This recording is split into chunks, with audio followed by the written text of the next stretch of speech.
দাঁড়ায় রইছি না বন্ধুরা। একটা সময় ছিল, ছোট সময়, এইখানে কেউ আসতো না ভয়ে। আগে সাপ থাকতো, অনেক জঙ্গলের মতন ছিল। এটার নাম হলো একটা টিলা ছিল, টিলা গেতো। ছোট সময় আমি আসতাম না, আর এখন এদিন গাছপালা সবুজ শ্যামলে কি সুন্দর জায়গা জায়গা হয়ে গেছে। তা আমি একটা সময় আসতাম না, আমি ছোট সময় আগে আসতাম আমার দাদার সাথে, এই জায়গাতে আমি হাঁটতাম। আর এখন এই জায়গার পরিবেশগুলি গাছপালা হইয়া কি সুন্দর পরিবেশমূলক জায়গা হয়েছে, পরিবর্তন হয়েছে।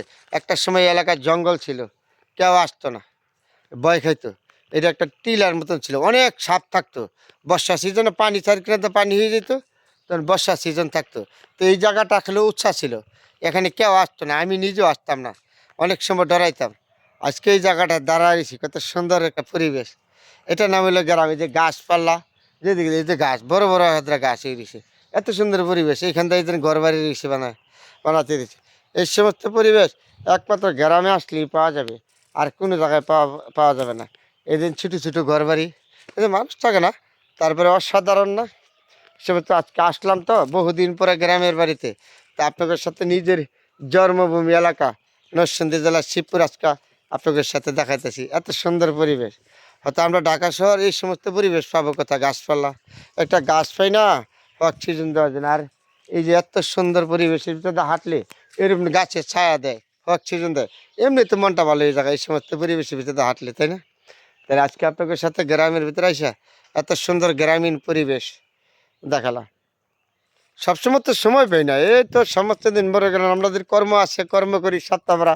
এবার আমি এইবার বহুদিন পর আসছি। এত সময় না পাইলে, গ্রামের ভিতরে না আসলে, মানুষের সাথে পরিচয় না থাকলে না। আমি একটা ছেলেকে জিজ্ঞেস করছি, ও আমার চিনে না, আমার গ্রামের চিনে না, চিনে না। তাহলে যদি সবসময় আসা থাকে, গ্রামে থাকি, তাহলে হয়তো সবাই চিনবে, নাহলে চিনে না। আমরা আসছি গ্রামে, আসি যখন কর্ম শেষ হয় তখন ইচ্ছান্দে বেশিরভাগই আসা হয়। ইচ্ছান ছাড়া তো এত আর আসি নাই। তারপরে এই সমস্ত পরিবেশটার ভিতরে আসলে মনটা এখন আর ডাকা যায়, কেন যায় না? হয়তো কর্মের কারণে যাইতে হয়, ছেলে মেয়ে থাকে ঢাকা, নিজের কর্ম করতে হয়, কর্ম ছাড়া তো উপায় নাই, এর জন্য যাওয়া লাগে, নাহলে মনটা কয় না।